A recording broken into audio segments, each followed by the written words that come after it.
मेरा नाम राखी है। आज मैं आपको अपनी कहानी सुनाने वाली हूँ। मेरे पति राजेश ने अपनी ज़िंदगी में बहुत मेहनत की। वो ज़्यादा पढ़े लिखे नहीं थे, इसलिए हमेशा से मेहनत और मजदूरी का काम ही उन्हें मिला और घर चलाने के लिए उन्होंने यही किया। हमारे 2 बच्चे हैं, बेटा 10 साल का है और मेरी बेटी 16 साल की है। अभी तक मेरे पति ने जैसे तैसे अपना घर चलाया। इस उम्र में भी आज भी हम वही हैं। अगर काम नहीं करेंगे तो खाने को नहीं मिलेगा, घर नहीं चल पाएगा, बेटा और बेटी की पढ़ाई पूरी नहीं हो सकेगी। मेरे पति की अब ऐसी स्थिति नहीं थी कि वो मेहनत और मजदूरी कर सकें। उनसे अब यह काम नहीं होता था। अब हम क्या करेंगे, कैसे अपनी ज़िंदगी को आगे बढ़ाएं, कैसे कमाएं? मुझे और मेरे पति को यही चिंता खाई रहती थी। नौकरी नहीं है तो अब क्या? मुझे एक दिन बैठे यह ख्याल आया कि क्यों ना हम एक छोटा सा ढाबा खोल लें। शहर के बाहर जहाँ से वाहन और गाड़ियाँ आती जाती हैं, वहाँ टीन का एक छोटा सा टप्पर बना के चाय एक ऐसा ढाबा खोल सकते हैं। मैंने अपने पति से कहा। उन्होंने कहा कि दुकान खोलने के लिए पैसे। मैंने कहा टीन का छप्पर लगाना है, बस उसके लिए पैसे लगेंगे, बाकी सारा खाना बनाने का सामान हम घर से ले जा सकते हैं। थोड़े पैसे मैंने अपने परिचित से मांगे ताकि हम छोटा सा ढाबा शुरू कर सके। उनके मन में अभी भी संकोच था, वो बार बार मना कर रहे थे। लेकिन मैंने कहा कि एक बार कोशिश करते हैं और ज्यादा कुछ नहीं लगेगा। कुछ दिनों तक मनाने के बाद वो मान गए और हमने एक छोटा सा ढाबा शुरू कर दिया। पहले दिन में मेरे पति वहाँ अपने ढाबे पर बैठे थे, लेकिन कुछ खास लोग नहीं आए।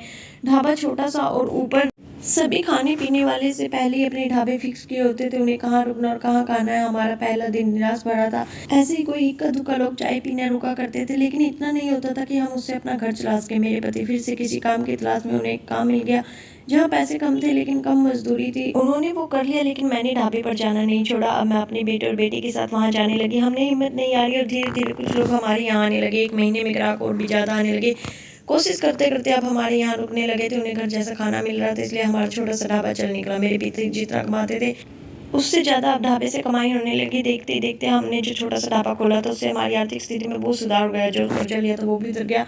हमें एक नई उम्मीद मिल गई। सब कुछ अच्छा चल रहा था। ढाबे को खोले 6 महीने हो गए थे। हमारे चेहरे पर रंगत आ गई, लेकिन फिर ऐसा हुआ जिसके बारे में हमने कभी सोचा नहीं था। एक दिन जब हम घर से निकल रहे थे ढाबे के लिए, तो तब मेरे पति कहते हैं आज से ढाबा बंद, आज से वहाँ कोई नहीं जाएगा। यह कहते वक्त वो बड़े गुस्से में थे। ऐसा गुस्सा मैंने उनके चेहरे पर आज तक नहीं। मैंने बोला क्या हुआ, क्या बोल रहे हो, इतना अच्छा हमारा ढाबा चल रहा है, आपको क्या हो गया आज?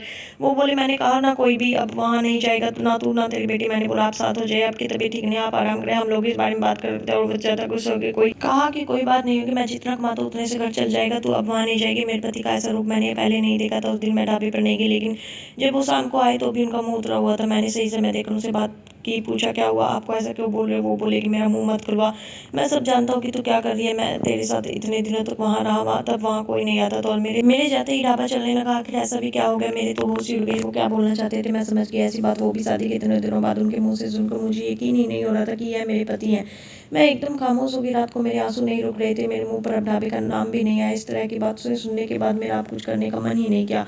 उस दिन से खामोश हो गई। अब कुछ करने को कहने को बचा भी नहीं था। मैंने सोचा था कि उनको कोई सफाई नहीं दूंगी, वो अपना काम करते रहे, लेकिन उनकी कमाई कम थी, उससे अच्छे से गुजारा नहीं हो पाता था। कुछ ही दिनों में जो पैसा जमा किया तो वो खत्म हो गया। करीब 3 महीने बाद ही उनकी तबीयत खराब हो गई। वो बिस्तर पर आगे काम नहीं कर पा रही थी। मैं जैसे तैसे उन्हें संभाल रही थी। घर में जब पैसा खत्म होने लगा तो कर्जा लेने की नौबत फिर से आ गई। मैं चाहती थी कि कहीं किसी के घर जाकर खाना बनाने या बर्तन धोने का काम करने, लेकिन उनकी तबीयत खराब थी। मैं नहीं चाहती थी कि मेरी किसी बात के कारण वो फिर से उसी तरह की बातें करें।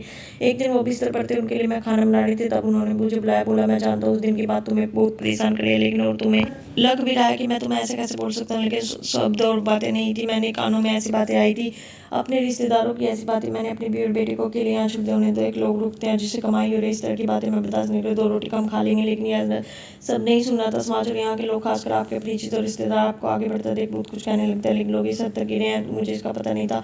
मेरे पति भी उनकी बातों में आ गए। उस समय मैं भी होती उनकी जगह तो शायद यही करती, मुझे भी उतना ही बुरा लगता, वही फैसला लेती जो उन्होंने। मैंने उन्हें कहा कि कहाँ है वो शुभचिंतक जो आपकी मदद करने नहीं आएंगे? जाइए आप उनसे पूछ लीजिए। हमारे घर में खाने को नहीं, आपकी तबीयत खराब, आप बताएं कौन आया अब हमारी मदद करने? दुनिया किसी को कुछ नहीं देख सकती, और अगर कोई मेहनत करके आगे बढ़ता है तो सारे प्रयास करके उसे पीछे धकेलने की कोशिश करती है, और आप उनकी बातों में आगे। वो लोग सफल होगी, सबकी बातें बनाना है। अब अगर हम भूख से मर जाएंगे तो भी उन्हें बातें मिल जाएंगी। वो लोग कुछ समय तक बोलते हैं, अगर हमें कोई फर्क नहीं पड़ता तो वो थकार मान लाते, वो पीठ पीछे इस तरह की बकवास कर सकता है सामने आने के, तो उनमें हिम्मत भी नहीं। उस दिन मेरे पति की आंखें खुल गई। उन्होंने कहा कि तुम सच बोल रही हो। मैं ही पागल था लोगों को स्पाई देने और उनके आगे अच्छा बनने में अपना नुकसान करा लिया। जब हम गलत नहीं है तो हमें स्पाई क्यों देना, क्यों डरना। मुझे माफ़ कर दो। हमें नहीं उन्हें बदलना होगा अपनी सोच, और अगर नहीं बदले तो हमें क्या, हमें अपने कर्म करते रहना चाहिए। क्या अब हम फिर से कुछ कर सकते हैं। मैंने कहा कहीं अभी भी देर नहीं है, हम अब भी कर सकते हैं। मेरे पति बोले मैं भी अब तुम्हारा साथ दूंगा अगर तुम चाहो तो। मैंने हाँ कहा और फिर एक बार कोशिश की। थोड़ी मुश्किल हुई लेकिन धीरे धीरे गाड़ी फिर पटरी पर आने लगी। आपको हमारी यह कहानी कैसी लगी हमें कमेंट कर जरूर बताइए। धन्यवाद।